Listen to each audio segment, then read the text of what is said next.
What's up, Steelers Nation? Welcome back to the channel. You know how it is in Pittsburgh. This team is always looking to get better, to sharpen every detail, and to give us, the fans, something to believe in when the games matter most. The goal is simple: winning football in January and February. But before we dive into today's big news, do me a quick favor. Hit that like button right now if you bleed black and gold, and don't forget to subscribe if you're new here. We've got wall-to-wall coverage of the Steelers' 2025 season, and trust me, you won't want to miss a single update. Now let's jump into it. The first injury report of the regular season is out, and we've got some names to watch heading into Sunday's opener against the New York Jets at MetLife Stadium. The Steelers released their first official injury update this week, and three names immediately stand out. Rookie defensive lineman Derek Harmon, knee, did not participate. Cornerback Corey Trice Jr., hamstring, did not participate. Outside linebacker Nick Herbig, limited participant. Let's break this down one by one. First up, Derek Harmon. Steelers fans know the hype around this kid. First-round pick out of Oregon, disruptive force on the interior defensive line, and already penciled in as a starter next to Cameron Hayward and Keanu Benton. But here's the bad news. Harmon's not suiting up for Week 1. He sprained his MCL in the preseason finale against Carolina back on August 21st. At first, it looked like it could be a long-term setback. He was carted off the field, and there was real concern he'd have to start the year on injured reserve. Thankfully, the diagnosis wasn't as bad as it could have been. Harmon avoided IR and stayed on the 53-man roster, which means the Steelers expect him back sooner than later. But for now, he's out, and that leaves a gap in the defensive line rotation against a physical Jets offense. The next men up, Yahya Black, Daniel Ekuale, and Logan Lee, rookies and role players who will now be thrust into the spotlight early. The big question, can they hold the line and prevent New York's run game from setting the tone? Next, let's talk Nick Herbig. The young outside linebacker practiced in a limited capacity, but his status is still questionable for Sunday. Herbig has already shown he can be an impact pass rusher, racking up 8.5 sacks in just 30 career games. But here's the concern: hamstring injuries. He dealt with one last season, missed 4 games because of it, and now it pops up again in August against Tampa Bay. This is a big deal because depth at edge rusher is critical. Yes, the Steelers still have TJ Watt and Alex Highsmith leading the charge, but we all know this defense thrives when there's a rotation. If Herbig can't go, it means more pressure on rookies like Jack Sawyer and Carson Bruner to step up. And then there's Corey Trice Jr. The young corner's on IR, but the Steelers already opened his 21-day return window. Here's the tough part. Trice's NFL career has been marred by injuries. He tore his ACL during training camp as a rookie in 2023, wiping out his entire first season. Last year, he came back but only managed 6 games due to another hamstring injury. The talent is there. At 6'3", 210 pounds, Trice has the size and athleticism to be a difference maker in the secondary. But until he can stay healthy, it's all what-ifs. For now, Pittsburgh is preparing to roll without him in Week 1. Now, while the injury report raises eyebrows, the real headline heading into Sunday is this: Aaron Rodgers' first start as a Pittsburgh Steeler. At 41 years old, Rodgers is calling this his new, the second chapter of his career after leaving Green Bay for New York and now New York for Pittsburgh. Rodgers doesn't have fond memories of MetLife Stadium. We all remember the Achilles tear in 2023, just 4 plays into his Jets debut. That moment set the tone for chaos in New York. Even last year, despite starting all 17 games, the Jets collapsed with coaching changes and dysfunction. Now he comes back to that same field, but this time he's in black and gold. And this time, he's not here to survive. He's here to win. There's an extra layer to this matchup, too. Rodgers knows the Jets' defense inside and out. He practiced against those guys every day for 2 years.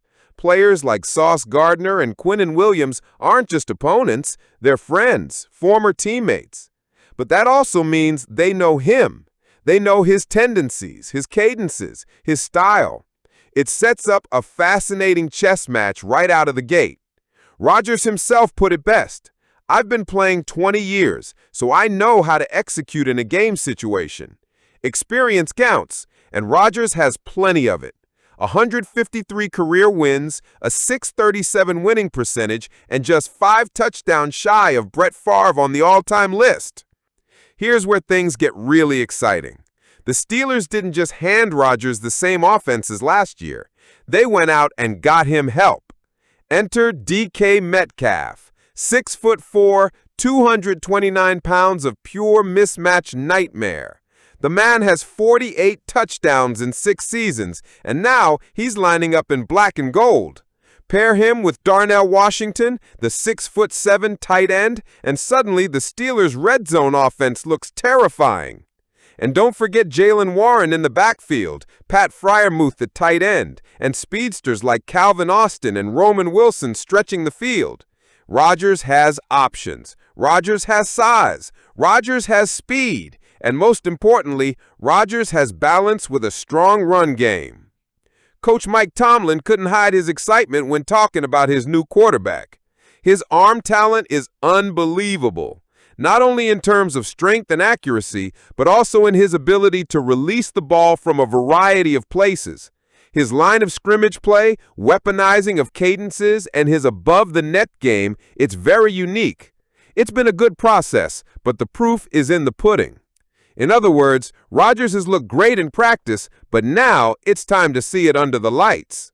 Now let's dive in, because this opener against the New York Jets isn't just your typical first-week game. It's loaded with drama, revenge, and storylines that could define the rest of the season. Think about it. In 2024, Aaron Rodgers was suiting up for the Jets, and Justin Fields was the Steelers' starting quarterback for the first 6 weeks.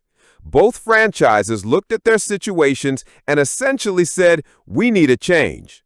Fast forward to today, and what do we have? Rodgers now leading the black and gold, and Fields wearing green and white in New York. The NFL couldn't have scripted this better. Each quarterback has something to prove. Rodgers wants to show that at 41 years old, he can still elevate a team and make them contenders. Fields, on the other hand, wants to prove that Pittsburgh gave up on him too soon. That, my friends, is why this Week 1 showdown is more than just another game. It's personal. Here's where things get interesting.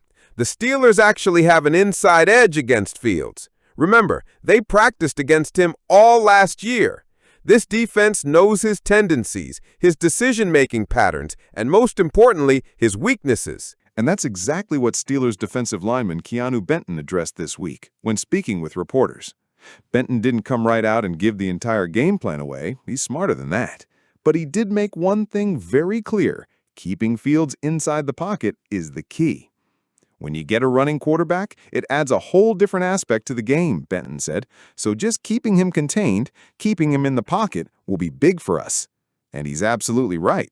We've all seen Fields at his best. When plays break down, he can make magic happen with his legs. He can turn a busted play into a 30-yard scramble in a heartbeat. But here's the flip side. When you force him to stay in the pocket, when you eliminate that escape option, he struggles with consistency as a passer. That's where turnovers happen, that's where missed reads happen, and that's where this Steelers defense can dominate. Now, let's not forget who Benton has alongside him. We're talking about a defensive front that includes one of the greatest edge rushers of all time, T.J. Watt, plus Cam Hayward, plus the new addition of Jalen Ramsey patrolling the secondary. If Benton and the interior linemen can collapse the pocket, that leaves Watt and Alex Highsmith to feast on the edges. Fields can't outrun both sides forever. And with Ramsey and Joy Porter Jr. locking down receivers, Fields won't have easy windows to throw into if he's forced to sit back there. This game has the makings of a defensive statement. Pittsburgh showing not just Fields, but the entire NFL that they are a force in 2025. But let's not forget about the other side of the ball. As much as we talk about Fields, all eyes will also be on Aaron Rodgers. Rodgers has already stepped in as a leader in Pittsburgh. He's been vocal, he's been present, and he's earned the captain title he asked for. Now it's about performance. If the Steelers' offense can come out hot, strike early, and put Fields in a position where he has to play catch-up, that's exactly the type of game Pittsburgh wants. Think about it. Fields trailing in the second half means more passing attempts, less room for designed runs, and more opportunities for this defense to pin their ears back and hunt. That's when TJ Watt shines, that's when turnovers happen, and that's when the game flips entirely in Pittsburgh's favor. What I really like about Keanu Benton's comments is that he didn't give the Jets any bulletin board material. He said just enough to let the fans know the defense is prepared, but he kept it vague. I feel like that's something I'm not going to disclose, Benton said when asked about specific strategy, but we'll find out on Sunday. That's a veteran-type response from a young player. It shows maturity, it shows awareness, and most importantly, it shows confidence. The Steelers aren't going into this game worried about Fields. They're going into it expecting to shut him down. Now, let's be clear. A Week 1 win doesn't guarantee a playoff run, and a Week 1 loss doesn't doom the season. But what it does do is set the tone.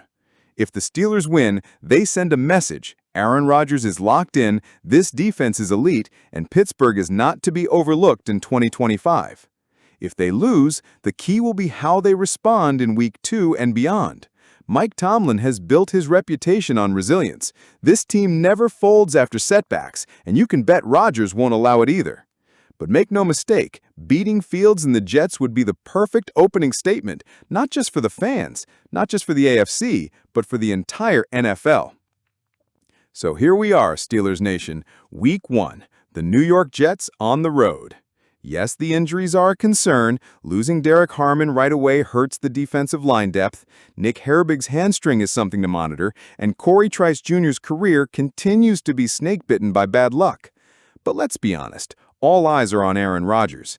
This isn't just another opener. This is the start of a new chapter in Steelers history. A chapter that could redefine the quarterback position in Pittsburgh after years of instability post-Roethlisberger. The stage is set, the lights are bright, and the questions are real. Will Rodgers deliver on the hype? Can the defense overcome early injuries and still dominate? And will the Steelers finally show the finishing power that was missing at the end of last year? So, Steelers Nation, it's your turn. What do you think? Are these early injuries just a bump in the road, or are they warning signs of bigger issues? And more importantly, do you believe Aaron Rodgers can start his Pittsburgh career with a statement win on the same field where his Jets career began in disaster? Drop your thoughts in the comments below. I want to hear from you. And don't forget, smash that like button if you're excited for Week 1, and make sure you subscribe so you don't miss any of our Steelers coverage this season. Here we go, Steelers Nation. Football is back. Let's ride.